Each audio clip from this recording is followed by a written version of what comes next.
Dianna Russini of The Athletic and formerly ESPN dropped some more NFL trade nuggets over the weekend. And I thought, hey, could the Bears get involved in any of these players that she mentioned that could be on the move? We're going to talk about it here on Chicago Bears Now. My name is Harrison Graham. It's trade season. Rumors, obviously daily news with what's going on with the team. That's always going to be the focus with the injury updates, the game-to-game stuff, all of that. But when trade rumors are out there, it's our job to hit them. So we're going to continue to work in some trade videos over the next couple of weeks leading up to the November 4th deadline. So hit that subscribe button, turn on notifications, daily Bears content here on Chicago Bears Now. Okay, Dianna Russini, a big part of this report based on what she's hearing from sources is that two of the bigger names that have been linked to trades, from what she's been told as of now, the plan is for those teams to not trade him. That is Trey Hendrickson with the Bengals and Jeffery Simmons with the Titans. Let's start with Hendrickson here. And we've kind of talked about this, but with the Bengals winning on Thursday night over the Steelers, that was kind of a do-or-die game because if you lose, you fall to 2-5. Pittsburgh improves to 5-1. But now, getting to 3-4, only a game and a half back of Pittsburgh and having the initial head-to-head. Steelers' schedule's tough coming up. Most reporters are saying the same thing, including Dianna, that he is not expected to get traded. And the Bengals' next two games, the Jets at home, that's a game they should win. And then against our Chicago Bears, probably a coin flip game since it's in Cincinnati. If they win at least one of those, you would think they keep Hendrickson because they'd be 4-5, or if they win both, 5-4. I would say unless the Jets surprise the Bengals and upset them, Hendrickson's not going anywhere because they don't want to punt on this season. This is a big year for Zach Taylor. They are still hopeful that Joe Burrow could get back in December if they are in the playoff picture. So that win was significant. I think had they lost to the Steelers, there'd be a lot of Trey Hendrickson chatter. Maybe he's even traded already. But that win kind of changed the dynamic of that situation. And, again, unless they lose the Jets, I would guess he's not getting traded. And it sounds like the same is true with Jeffery Simmons, despite the Titans probably not being favored in another game this year. They're 1-6 and look absolutely horrific. They've already fired their head coach, Brian Callahan. Russini reports every player on the roster is available except for Jeffery Simmons and Cam Ward, which I actually like that approach. I would even be open to trading Simmons if some team made a blockbuster offer like 2 first-round picks, which, to be clear, I would not do that if I was the Bears. I'm not giving up 2-1s for Jeffery Simmons right now. But that report on top of Ian Rappaport saying once Callahan was fired, Mike Borgonzi's phone was ringing off the hook, the Titans GM, trying to see if Jeffery Simmons was available. And the answer was the same to all teams who made a call, not happening. And look, I see both sides of it from Tennessee. This guy is 27, 28 years old. He's having an all-pro caliber year. He leads interior defensive linemen in pressures this year. And Mike Borgonzi comes from Kansas City, where he saw Chris Jones up close and how pivotal he's been in their success, not only in the regular season, but in their playoff runs and in their Super Bowl championships. When you have a guy like that that can affect the quarterback from the interior, it's hard to find. So I understand them not wanting to trade him. And to be honest, from a Bears standpoint, they don't feel like they're making a big move. Like my guess, and we'll talk about this toward the end of the video, the Bears are a buy low, sell low team, where they're rolling mostly with what they got. If they need a depth piece here, if they want to, if some team wants Braxton Jones and the Bears can get something back, I could see maybe that happening. But I don't think the Bears would be in the Jeffery Simmons business anyway. I love the player. He's awesome. You put him next to Gervon Dexter, that sounds pretty fun. But I don't know. I think if the Bears are going to make that big, sexy trade, it's probably in the offseason if I had to guess. Okay, who is your dream Bears trade target? It could be a big move, it could be a small move, it could be now, it can be in the offseason. One guy, who's your dream Bears trade target? I want to hear it. Okay, how about trading with the Dolphins? Maybe something like this is more likely. Bradley Chubb and Jaelan Phillips. The Dolphins are getting calls on both of their edge rushers here. And Chubb's been paid, so he's making about $22 million per year for Miami. Phillips is playing out his fifth-year option right now, which is $13 million in change. He's been the better player, and he's young and, in theory, ascending. I think Bradley Chubb kind of is who he is. He's an above-average pass rusher, but, his best days are probably behind him. I think he's either 29 or 30 now. Phillips is intriguing. He has some injury history, but his pressure pressure rate's like 17, 18% this year.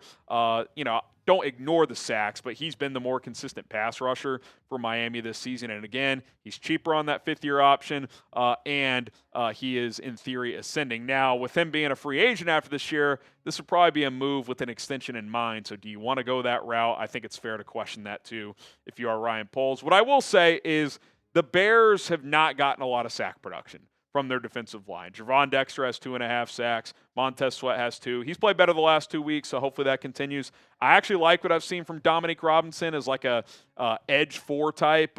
He's been more of an edge 3 recently, so give him a lot of credit. Give the Bears credit for getting some development out of him. Dayo Odeyingbo has seemingly been invisible as a pass rusher since week 1. He's been fine as a run stopper. And then Chris Williams, as a depth defensive tackle, has a sack. Tanoa Passanio has one as well, but they actually cut him. He's back on the practice squad.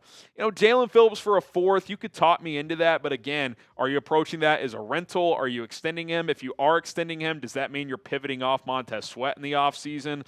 Or do you try to move off of Dayo Odeyingbo after 1 year? Because I don't know if it makes sense to have, in fact, I would say it doesn't, to have Montez Sweat making $25 million a year, Dayo Odeyingbo $16 a year, then what's Jaelan Phillips on an extension? 20, 22? Does he get the Sweat deal? That's a lot of money for 3 edge rushers when I don't know if any of them are dominant players. So even Jaelan Phillips, unless you view it as a rental, I don't know if they'd go that route. And do you want to use a 4th-round pick on a rental at this point where the Bears are at in terms of their team?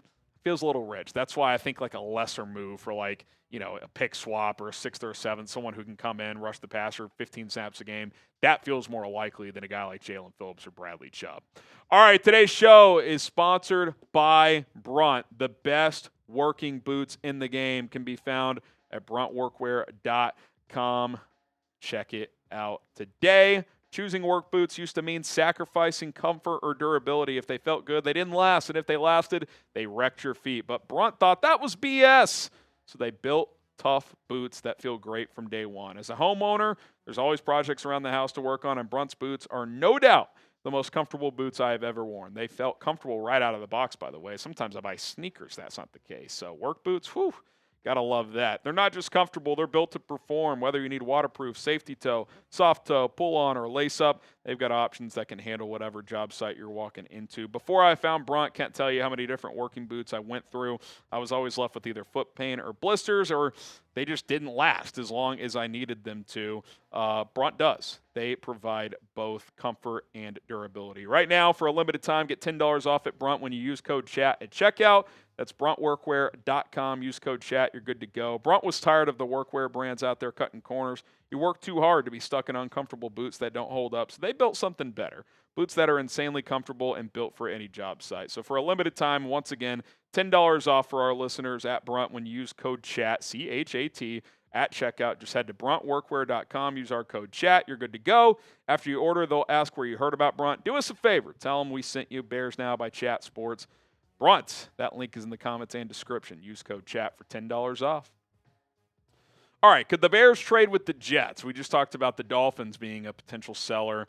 Russini says that New York is getting calls on both Breece Hall and Jermaine Johnson. We'll start with Breece Hall and the run game aspect of this. Listen, 2 weeks ago, I would have said, yeah, let's jump on Breece Hall. In fact, I said going into that Washington game out of the bye week, if they are not at least somewhat better running the football out of the bye, I'd be scouring the running back market. But not only have they been better, they've literally been the best rushing attack in football in the last 2 weeks. 2 games, but you go from one of the worst to arguably the best in 2 weeks. I don't expect them to be the best all year now, but that's pretty notable to me. That tells me you found something that works. First in the NFL in yards per game.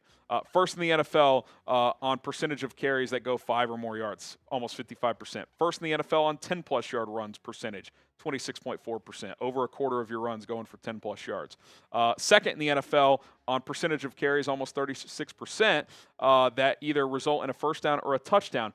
3.57 yards before contact. You're getting push up front. The scheme is working. That is first. And even after contact, 13th. That's not a huge strength of DeAndre Swift, but he's been better in that regard. Obviously, Kyle Monangai has helped in that regard as well. I've said it a couple of times now. I think this has been the best 2-game stretch of DeAndre Swift's Bears career. And a lot of that is a credit to this coaching staff, to the offensive line, but also Swift for being more decisive and, finding those cutback lanes and hitting the hole hard. Kyle Monangai, breakout game. The splits between Swift and Monangai against the Saints were about 55-45. I hope we get more of that, 55-45, 60-40 in favor of Swift. I do think he should be the slightly more played player on the field. But, for the first time, we saw the Thunder and Lightning. We saw the Bears version of what Ben Johnson had in Detroit. No one is saying this is Jahmyr Gibbs and David Montgomery, but if we can have a poor man's version of that, at least for this year, I think you got enough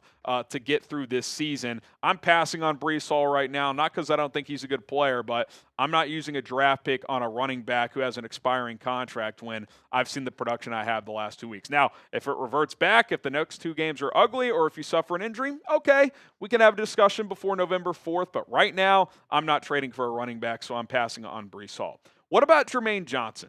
So, kind of like Jaelan Phillips, he's had his 5th-year exercise. Now, that is next year. So this is actually his 4th year. He's coming off an injury from last year. He's got next year as well. If you could buy low on Jermaine Johnson, this one actually probably intrigues me the most out of all the names Dianna has mentioned. One, I'm not convinced it would cost a ton in trade. Maybe it's like a 4th or a 5th. And 2, you've got him through next year, so you don't have to extend him. Like, to me, if you trade for Jaelan Phillips, you almost have to extend him. Young, ascending pass rusher. Jermaine Johnson, under contract through next year for the 5th-year option, you could kind of play it out. Now, if it's like a 2nd or 3rd round pick, I'm not trading for Jermaine Johnson. I don't know what he is moving forward. He's kind of still working his way back, but former 1st-round pick, we've seen him play really well in this league at times. If you can get him for a 4th or a 5th, don't have to pay him right now.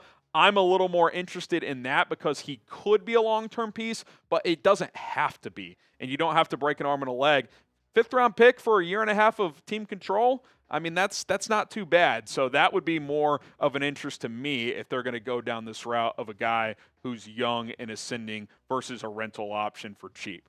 Okay, pick an edge. We've just talked about 3 guys. Type JJ for Jermaine Johnson, BC for Bradley Chubb, JP for Jaelan Phillips. Out of all these guys, based on the contract and how much control you'd have, if it doesn't cost a day 1 or a day 2 pick, wouldn't be a 1st, obviously, but as long as it's not a 2nd or 3rd, I'd at least be open to the idea of Jermaine Johnson from the Jets. 4th, 5th-round pick, if you can make that happen, I could get on board with that idea. Okay, so is a trade coming or not? That's kind of all the relevant intel from Dianna Russini when it comes to the Bears in terms of players they could potentially be interested in. Ryan Poles has made at least 1 trade at every trade deadline or before the deadline. Last year, he only made the Khalil Herbert trade to Cincinnati for a 7th, so it was pretty quiet. I kind of wonder if it's more of the same. I don't see a big move coming. I do think we'll see a small or a mid move or moves coming. Maybe you trade out a low piece, maybe a Braxton Jones exits, and maybe you bring in a guy to enter this rotation as a pass rusher to provide depth at corner where you've been a little thin so far this season. Obviously, as we're filming this, Tyreek's a little banged up, but it sounds like he won't miss much, if any time. Fingers crossed that's the case. But I see like a move along the margins, as they say. I don't think a Montez Sweat level trade's coming. I don't think they take a swing for a guy like a Chase Claypool. I think it's a small level move if it comes, and they kind of roll with what they got. And depending on how this year goes, maybe the offseason is a time where they would explore a major move in terms of trading guys out or trading guys in. But I think for the most part, this team is this team for 2025. All right, there you go. We'll continue to monitor the trade market and any buzz that is out there, especially when it's relevant for the Chicago Bears. Of course, day-to-day updates with the current team, injury updates, game previews. We'll take your mailbag questions, do all that stuff like we always do. So hit that subscribe button, turn on notifications, and bear down.